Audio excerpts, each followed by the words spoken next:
sticker έχετε? Αν όχι, ελάτε μαζί μας στο εργαστήριο. Αρχικά κάνουμε ένα πρόχειρο σχέδιο.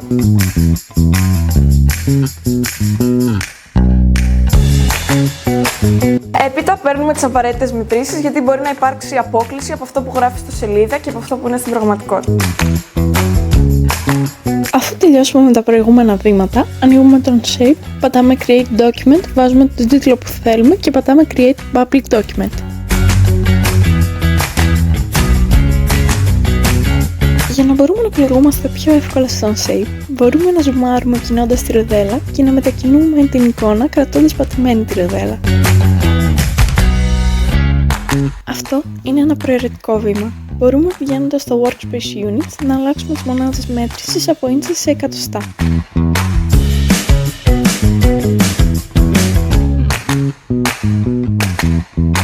Πατάμε το Top View για να διευκολυνθούμε στο σχεδιασμό και κλείνουμε τα υπόλοιπα planes γιατί δεν θα τα χρειαστούμε.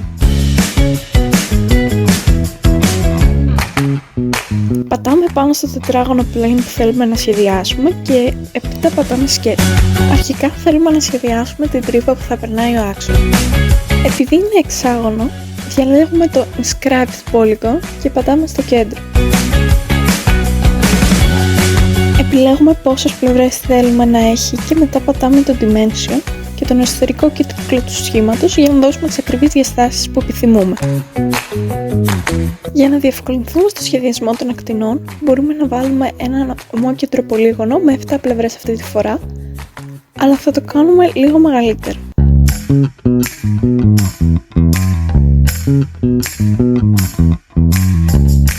Τώρα μπορούμε να χρησιμοποιήσουμε ως βάση την πλευρά του εφταγώνου.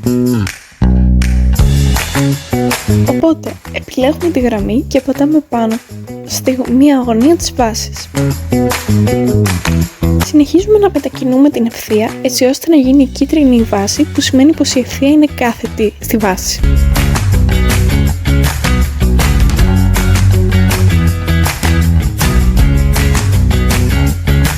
Δεν πειράζει αν οι διαστάσεις δεν βγουν ακριβώς όπως τις θέλουμε, θα τις αλλάξουμε μετά πατώντας στο Dimension και ύστερα στην ευθεία.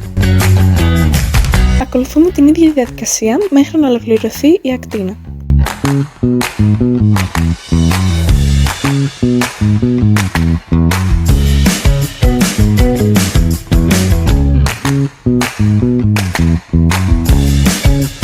Επειδή να επαναλάβουμε την ίδια διαδικασία για τις υπόλοιπες 6 ακτίνες είναι πολύ χρονοβόρο, μπορούμε απλώς να επιλέξουμε όλες τις ευθείες του σχήματος και ύστερα να πατήσουμε το βελάκι δίπλα από το Linear Pattern και να επιλέξουμε το Circular Pattern. Έτσι δημιουργούνται οι ακτίνες αυτόματα. Αλλάζουμε το πλήθος σε 7 και είμαστε έτοιμοι. Παρατηρούμε όμως ότι ανάμεσα στις ακτίνες δεν υπάρχει αρκετά μεγάλη ένωση, καθιστώντας τις ακτίνες πολύ επιρρεπείς στο να σπάσουν. Γι' αυτό θέλουμε να μεγαλώσουμε την ένωση ανάμεσά τους. Οπότε επιλέγουμε το σημείο και το τοποθετούμε στην ευθεία μιας ακτίνας. Αλλάζουμε την απόσταση σε 1 εκατοστό και βάζουμε ένα ακόμη σημείο στην ευθεία της απέναντης ακτίνας, πάλι σε απόσταση 1 εκατοστό. Ενώνουμε τα δύο σημεία με μία ευθεία και έπειτα επιλέγουμε την ευθεία, πατάμε το Circular Pattern και πάλι το αλλάζουμε σε 7. Το σχέδιο έχει τελειώσει. Μας μένει μόνο να το φέρουμε σε τρισδιάστατη μορφή. Επιλέγουμε όλα τα πλαίσια του σχήματος και πατάμε Extrude. Επειδή 2,5 εκατοστά είναι πολύ μεγάλο, το αλλάζουμε σε 1.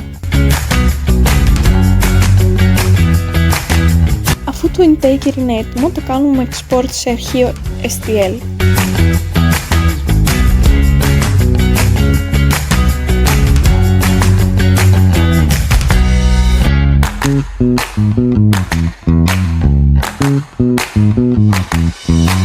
Μόλις αποθηκευτεί, ανοίγουμε το αρχείο στο Creality, πατάμε το Scale και το κάνουμε επί 1000 για να έρθει στις πραγματικές διαστάσεις του. Επειδή θέλουμε οι ακτίνες να είναι πιο ελαστικές από το κέντρο, θα χρησιμοποιήσουμε TPU filament και θα βάλουμε διαφορετικά ποσοστά infill. Για να το καταφέρουμε αυτό, πατάμε το αντικείμενο και μετά πατάμε δεξί κλικ, Add Modifier και μετά κύλινδρο. Στο παράθυρο που θα μας βγάλει, πατάμε OK. Μετακινούμε τον κύλινδρο στο κέντρο του σχήματος και το φέρνουμε στις διαστάσεις που θέλουμε. Όπως βλέπουμε στα δεξιά της οθόνης υπάρχουν δύο καρτέλες. Η μία λέει Objects, όπου είναι οι ρυθμίσεις του κυλίνδρου, και Global, που είναι οι ρυθμίσεις του Intaker. Στις ρυθμίσεις του κυλίνδρου γράφει Sparse Infill Density. Αυτό θα το αλλάξουμε σε 60% γιατί θέλουμε να είναι πιο συμπαγές. Ύστερα πατάμε το Global και πατάμε πάλι στο Sparse Infill Density και αυτή τη φορά το αλλάζουμε σε 25 γιατί θέλουμε μεγαλύτερη ελαστικότητα. Πατάμε Slice Plate και βλέπουμε τη διαφορά στο εσωτερικό του Intaker.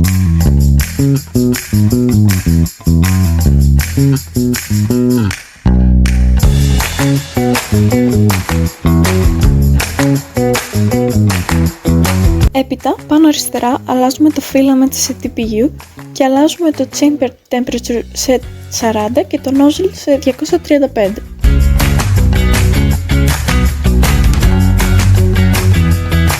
Σας προτείνω να αποθηκεύσετε τα settings σε περίπτωση που τα χρειαστείτε στο μέλλον.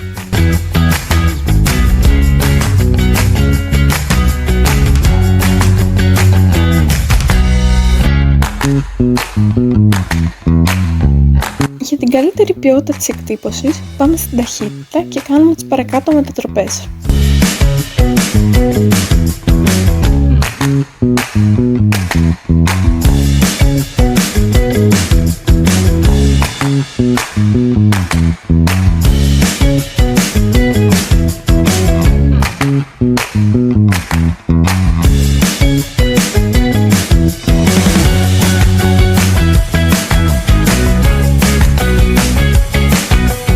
Μειώνοντας την ταχύτητα, μπορεί να αυξάνει το χρόνο της εκτύπωσης, αλλά εξασφαλίζουμε μια πιο ακριβής εκτύπωση.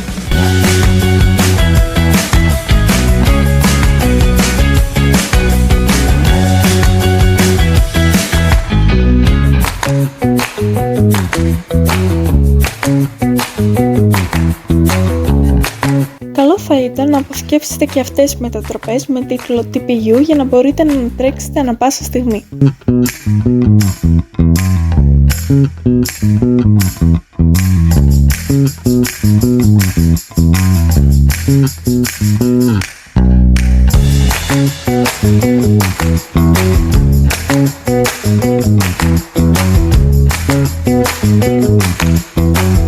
Πατάμε πάλι Slice Plate και μετά Send Print και είτε Start Printing ή Send Only. Κάτω στην περιγραφή έχει link για τα σχέδια στο GitHub. Μείνετε συντονισμένοι για περισσότερα βίντεο.